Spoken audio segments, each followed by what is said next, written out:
अस्सलाम दोस्तों, मैं एहतशाम ऑल इंडिया पसमानदा मुस्लिम महाज से हूँ। आज हमारे साथ संगठन के राष्ट्रीय वरिष्ठ उपाध्यक्ष व उत्तर प्रदेश के संयोजक श्री हाजी निहाल अंसारी जी प्रदेश कार्यालय पर मौजूद हैं और उनके साथ ही पूर्वी उत्तर प्रदेश के उपाध्यक्ष श्री महताब आलम इदरीसी जी भी उपस्थित हैं। आज हम वक्फ संशोधन विधेयक पर कुछ इनसे सवालात करेंगे, जिसके बारे में जानेंगे कि ऑल इंडिया पसमानदा मुस्लिम महाज का स्टैंड क्या है। इसके बारे में कुछ चर्चा करेंगे। अस्सलाम हाजी साहब। वालेकुम अस्सलाम। हाजी साहब, सबसे पहले तो एक बात बता दें कि वक्फ संशोधन विधेयक पे जो आपका या हमारे संगठन का जो स्टैंड है, इस वक्फ संशोधन विधेयक में पसमानदा मुसलमानों के लिए आपको किस तरीके की हिस्सेदारी चाहते हैं? भाई, वक्फ बोर्ड में जो भी हिस्सेदारी हमारे संख्या के हिसाब से, जिस हिसाब से हमारी संख्या है उस हिसाब से हम चाहते हैं कि हमको भागीदारी मिले जो है। और उसमें संशोधन भी जो होता है उसमें, क्योंकि अभी तक दूसरों को ही जो है उसमें कब्जा है, पसमानदा का कोई जो है उसमें कहीं से भी दखल नहीं है। तो हम चाहते हैं कि भी उनको लिए भी जो उनके भागीदारी मिले, जो भी उसमें संस्था बने, जो भी उसमें जो है कमेटी बने, उसमें पसमानदा समाज को जरूर रखा जाए जो है। वक्त संशोधन बिल जैसे जहां तक मुझे पता है काफी हद तक पारित हो चुका है, अभी वो लागू सिर्फ नहीं हुआ है। ठीक है, तो अगर ये लागू होता है और बाय द वे किसी वजह से आप जो हिसाब से जो हिस्सेदारी चाहते हैं वो हिस्सेदारी नहीं मिल पाई, तो आप क्या करोगे? भाई क्यों नहीं मिलेगी? भाई हमारी संख्या ज्यादा है, संख्या के हिसाब से हम मिलेगी। नहीं मिलेगी तो हम उसके लिए आंदोलन करेंगे जो है। हर जगह हमको अधिकारी चाहिए जो है। किस तरीके का आंदोलन करेंगे? रोड पे आएंगे या फिर किस तरीके का? नहीं, हमारी तो जो है देखिए, सरकार से हमारी जो है मांग होगी। हम तो रोड पे वाले हम लोग नहीं हैं।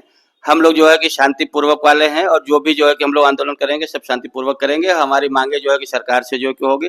वैसे हमें उम्मीद है कि सरकार जो है पसमानदा समाज को जरूर जो है कि देगी, कि जिस हिसाब से जगदेव पाल जी ने जो है मानी ने हम लोगों से रूबरू होके और हम लोगों की बातों को सुना, और उसपे जो है कि उन्होंने जो कहा कि आपको हम जरूर जो है कि उसमें कुछ न कुछ जो है कि आपको हम दिलाएंगे। तो हमको पूरा उम्मीद है, पूरा भरोसा है हमको कि ये में हम पसमानदा समाज को जरूर रखा जाएगा।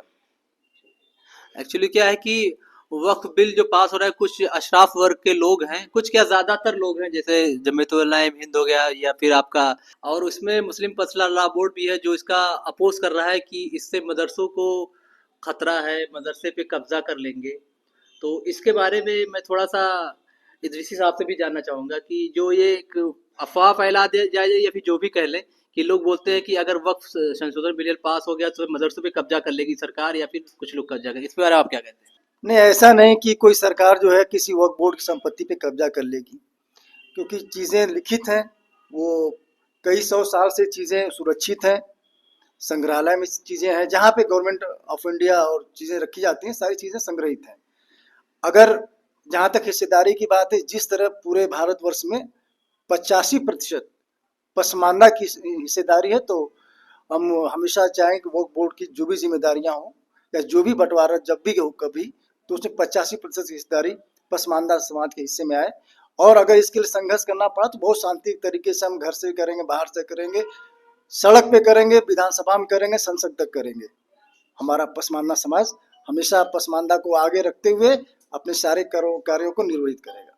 अभी जो इसमें संशोधन में जो बात हुई है, इसमें कुछ लोगों ने कहा कि इसमें हिंदू हिंदू वर्ग को भी एक रखा जा रहा है, मतलब नॉन मुस्लिम को कह सकते रखा जा रहा है। एक कोई पद है, इसमें मुझे याद नहीं आ रहा है, कि उस पद पे एक नॉन मुस्लिम भी रहेगा। पहले ऐसा नहीं था, इसके बारे में क्या कहेंगे? बिल्कुल, हिंदुस्तान जो है एक लोकतांत्रिक ढांचा से बना हुआ है, तो हिंदू और मुस्लिम का कोई बड़ा मायने नहीं है।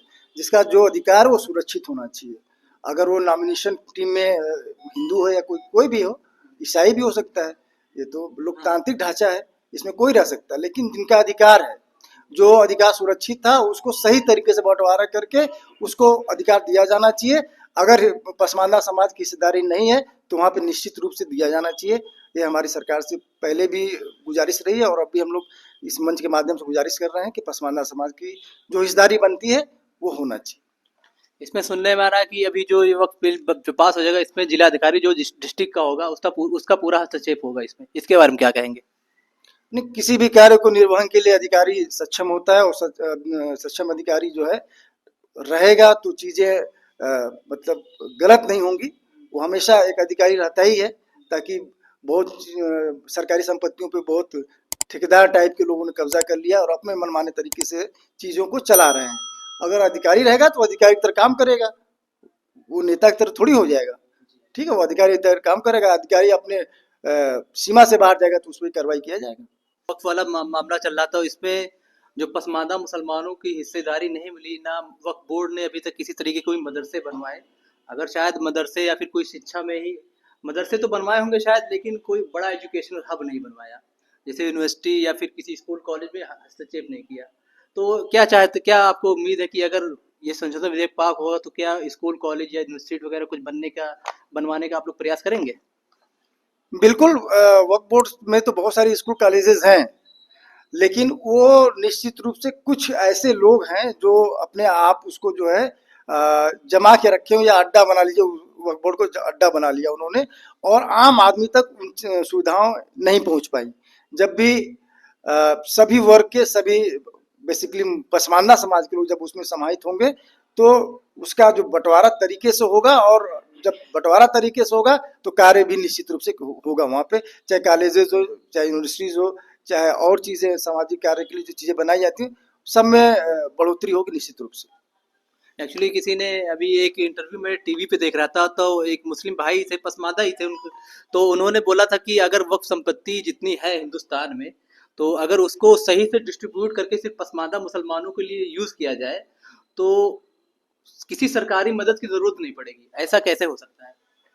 नहीं, सरकारी मदद को तो नहीं कह सकते, सरकारी की मदद की जरूरत नहीं होगी, क्योंकि सारी चीजें अलाटेड जो है वो गवर्नमेंट से ही हैं और हमेशा से रही हैं। तो वक्फ बोर्ड की संपत्ति तो बहुत बड़े हैं निश्चित रूप से, और इनका बंटवारा भी सही तरीके से होना ही चाहिए, क्योंकि आम आदमी को फायदा तभी मिलेगा जब उसका बंटवारा सही तरीके से हो। अगर कुछ प्रभावशाली लोग उसमें दखल करके उस पर अपना कब्जा किए हुए हैं तो ये गलत होगा, और सरकारी जो हस्तक्षेप है वो हमेशा रहता ही है। सरकार का मतलब भी है कि हर चीजों को नियंत्रित और जो है सृजन के लिए या बढ़ोतरी के लिए वो अपना हमेशा वो बजट को भी देते हैं, और जो सहायता हो सकता है गवर्नमेंट से वो करती रहती है, वो करती रहेगी। पसमानदा की बात की, पसमानदा में तो बहुत सी जातियां हैं, इदरीसी हैं, अंसारी हैं, राइन हैं, बहुत सी बिरादरियां हैं। इसको कैसे मरेगा लेंगे पसमानदा मुस्लिम? मान लिया वक्त संशोधन विधेयक पास हो गया, अब उसका बंटवारा हुआ संपत्ति का किसी मदरसे के लिए या फिर किसी कॉलेज यूनिवर्सिटी या फिर हॉस्पिटल वगैरह कुछ बनते हैं, उसमें क्या हिसाब रहेगा? आप लोग कैसे इसको मैनेज, क्योंकि पसमानदा में बहुत सी जातियां हैं। निश्चित रूप से जो जाति जनगणना की बात हो रही है, तो अगला जो भी जनगणना होगा वो जातिगत ही होगा, और हम लोग पूरा ये सरकार से अपील किया जाएगा और अपने तरीके से पूरी कोशिश किया जाएगा जब जातिगत जनगणना हो तो उसमें मुसलमानों में जो जातियां हैं वो जनगणना के हिसाब से अपनी हिस्सेदारी करेंगे। पसमानदा समाज इसी पे जो है हमेशा तैयार रहेगा कि जिस जाति की जितनी हिस्सेदारी रहेगी उस हिसाब से उनको बंटवारा किया जाएगा। अच्छा, एक्चुअली मदरसे पे तो एक बात कर ली मेहताब भाई, मुसलमानों के लिए 2400 करोड़ योगी सरकार ने पास किया है। मुसलमान एक मैसेज जाता है कि योगी सरकार या फिर भाजपा मुस्लिम विरोधी है। ये 2400 करोड़ पास हुआ है, तो इसके बारे में क्या कहेंगे? ये सही है, क्या है? मुसलमान भी इसी देश के हिस्से हैं, ठीक है, और यहाँ के लोकतांत्रिक ढांचा को बनाए रखने में आजादी से लेकर अहम योगदान रहा है। राजनीतिक रूप से भले ही दुष्प्रचार किया जा रहा हो कि ये विरोधी है या नहीं विरोधी है, या उन दूसरी पक्ष के हैं, या ज्यादा मुसलमानों को दबाते हैं, अगर होगा तो राजनीतिक पहलू है। लेकिन अगर सरकार को चलाना है, अगर सरकार को संयमित रहना है तो मुसलमानों को के लिए भी करना ही होगा, क्योंकि वो भी इसी प्रदेश के नागरिक हैं, देश के नागरिक हैं। कोई भी सरकार रहेगी उसको करना ही पड़ेगा। नहीं, 2400 करोड़ बजट जो पास हुआ है मुसलमानों के लिए, पसमानदा के नाम पे नहीं पास हुआ, सिर्फ मुसलमानों के लिए पास हुआ है, मतलब सभी उसमें आते हैं। ये बजट ज्यादा है, सही है, फिर इससे भी ज्यादा होना चाहिए था? बहुत अच्छा पहल है योगी सरकार का, इन्होंने 2400 करोड़ इस बार बजट में दिया है, और एक मतलब संयमित या वो बैलेंस्ड जो है वो बजट दिया है इन्होंने मुसलमानों के लिए। बहुत अच्छा कदम है, इसकी सराहना है। पसमानदा समाज भी इसकी बहुत सराहना करता है। वो पसमानदा समाज जिस दिन अपनी चीजों को लेना चाहेगा ले लेगा। मुसलमानों के नाम पे बहुत बहुत अच्छी बात है, योगी सरकार बहुत अच्छा पहल है। शुक्रिया। तो